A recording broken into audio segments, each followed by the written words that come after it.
हिमाचल प्रदेश में लोकसभा चुनावों से पहले कांग्रेस को एक और बड़ा झटका लगा है। कहा जा सकता है कि अब सरकार से नाराज चल रहे हिमाचल प्रदेश ओबीसी सेल के चेयरमैन विक्रम चौधरी ने भी प्रतिभा सिंह के हाथों में इस्तीफा थमा दिया है। इस वक्त हमारे साथ विक्रम चौधरी हैं, इनसे जानेंगे कि आखिर क्यों आपने ये इस्तीफा दिया। देखिए, मैं ये परसों जो अपना रेजिग्नेशन है हमारे अपने प्रदेश अध्यक्ष हैं उनके समक्ष हमारी जो कुछ डिमांड्स को लेके था उसके आगे रख दिया है कि जैसे मैं ओबीसी समाज से मैं बिलोंग करता हूँ। तो जब मैं 2022 में बना था तो मेरा मेन काम था कि कैसे हम ओबीसी को कंसोलिडेट करें, वोट अपने जो वर्कर्स हैं ओबीसी कांग्रेस के, और ओबीसी वोट बैंक को कैसे कांग्रेस में कन्वर्ट करें। वो मेरा सबसे बड़ा दायित्व था। तो धीरे धीरे असेंबली इलेक्शन हुए। असेंबली इलेक्शन के बाद सरकार बनी। तो लेकिन 1 साल 4 महीने के उपरांत भी मैं देख रहा हूँ कि ओबीसी वर्ग के साथ उपेक्षाएं होती रही हैं। जैसे अभी हमारे कुछ काफ़ी लोगों को एडजस्ट नहीं किया गया। मैं तो कहता हूँ सिर्फ 1-2 एडजस्ट किए गए हैं जो सरकार के बहुत नज़दीक थे। तो उनकी भी उपेक्षाएं थी हमारे साथ कि भैया सरकार आई है, हम भी आगे, क्योंकि उन्होंने भी काम किया है। लोग उनको प्रेशराइज़ कर रहे थे कि भैया हमारे काम नहीं हो रहे थे।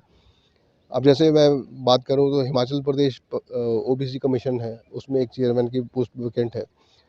फिर हमारा एचपी फाइनेंशियल जो ओबीसी का कॉरपोरेशन है, उसमें भी चेयरमैन की जो पोजीशन है अभी तक वैकेंट पड़ी है। उसके अलावा इन दोनों जगह में कई बोर्ड ऑफ डायरेक्टर्स और मेंबर्स बनने थे। तो देखो कितने ओबीसी के लोग जो है सरकार में एडजस्ट हो रहे थे। उसके अलावा कई विभाग हैं। तो उसके अलावा जो है हमारे पे भी जो अन्य ओबीसी के जो एनजीओ के संगठन हैं उनका भी हमारे ऊपर बहुत दबाव रहता है कि आज तक जो भी कांग्रेस ओबीसी को दिया हिमाचल में वो सब कांग्रेस ने दिया।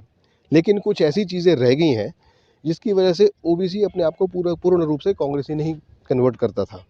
तो आप देखते हर 5 साल बाद वो शिफ्ट कर जाता था। तो हमने कहा कि हमारे कुछ डिमांड्स है, अगर डिमांड सरकार इमीडिएटली मीट कर ले तो हो सकता है कि हम जो है एक कंफर्टेबल पोजीशन में आ जाएं।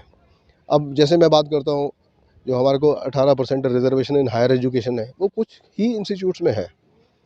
हिमाचल प्रदेश यूनिवर्सिटी में नहीं है, इंजीनियरिंग कॉलेजेस में नहीं है, और ना ही हमारे मेडिकल कॉलेजेस में है। अब जैसे मेडिकल कॉलेज में हमें तो जब ओबीसी समाज हमें बोलता था कि भैया तिबेटन शरणार्थियों को भी 2 सीटें हैं, और क्या नाम कश्मीरी माइग्रेंट्स को भी 2 सीटें हैं, और ओबीसी को भी 2 सीटें हैं। लॉजिकली तो 18% के अकॉर्डिंगली कितनी सीटें और कितने हमारे जो है लोग वो वंचित रह गए इस चक्कर से।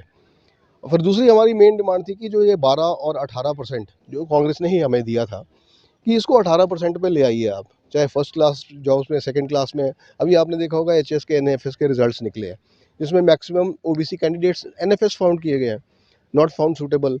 तो भैया नॉट फाउंड सूटेबल क्या प्रोसीजर है आपके पब्लिक सर्विस कमीशन में? एज स्टैट्यूटरी कंप्लायंस एक ओबीसी का मेंबर होना बहुत ज़रूरी है, वो उसमें नहीं है।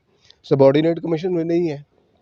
तो अब जैसे ऑर्गेनाइजेशन की बात करें तो पीसीसी, डीसीसी और बीसीसी में 418 का एक बहुत बड़ा भारी संगठन है, उसमें सिर्फ ओबीसी 8 है। तो राहुल गांधी जी ने कहा है कि रायपुर अधिवेशन के जो नोटिफिकेशन है वो लागू करने थे। तो ओबीसी मैं समझता हूँ कि पिसता ही रह रहा था। और जब भी अब कल को हमने वोट मांगने जाना तो हम किस मुंह से उनसे वोट मांगते हैं? तो आपने ये इस्तीफा जो दिया, ये क्या सोच के दिया कि क्या आप पार्टी में नहीं रहना चाहते, या सिर्फ इस पद से इस्तीफा दिया, या इसी पार्टी के साथ बने रहेंगे? नहीं, मैंने सिर्फ अपने पद से इस्तीफा दिया है, और मैंने अपने इस्तीफे में भी लिखा था कि I am a dedicated Congress worker, और मैं दूंगा। मैं तो मीडिया में भी नहीं गया। ये पता नहीं कैसे मीडिया में आ गया, क्योंकि मेरे एक प्रोसीजर है कि मेरे को अपने बॉस को ही इमीडिएटली को उसको इस्तीफा देना है, वो मैंने दिया। और ये कैसे मीडिया में पहुंचा ये मैं खुद समझ से बाहर है। पर मेरे को प्रोसीजरल तो देना था, क्योंकि मैं एक वो दायित्व नहीं निभा सकता जिसके लिए मैं बाकी अपने लोगों के साथ जस्टिस नहीं कर सकूं। तो क्या क्या माना जा सकता है कि जो सरकार है, मौजूदा सरकार, जी वो उसने ओबीसी वर्ग की अनदेखी की है? हालाँकि कृषि मंत्री जो हैं, वो जी भी ओबीसी वर्ग से आते हैं। जी जी लेकिन एक लोकसभा के चुनाव आ रहे हैं और सबसे ज़्यादा वोट बैंक इस वक़्त अगर कहा जाता है, तो कांगड़ा में ओबीसी वोट बैंक है। इस वोट बैंक को किस तरह आप कांग्रेस सँभालेगी? अगर क आप ऐसे पदों से इस्तीफ़ा दे देंगे, तो कहीं न कहीं ये तो सरकार के लिए बड़ा झटका है कि एंड मौके पे आपने भी एकदम से इस्तीफ़ा दे दिया। नहीं, ये मौका तो नहीं सर, काफ़ी 1 साल 4 महीने बहुत लंबे समय होता है।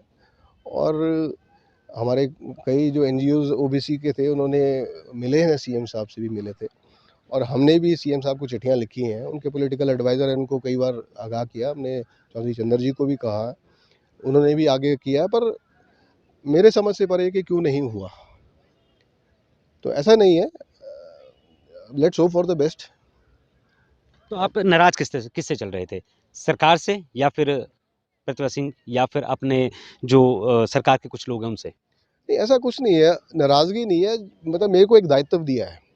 दायित्व मेरे को दिया है कि कल को जब इलेक्शन होने हैं, तो हम किस मुँह से वोट माँगने जाएँगे?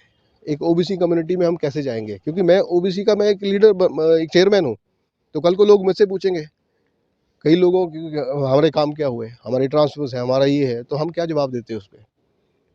तो इससे बढ़िया था कि उन चीज़ों से कि इससे बढ़िया है कि हम इस्तीफ़ा दे दें, तो इसीलिए हमने फिर इस्तीफ़ा दिया।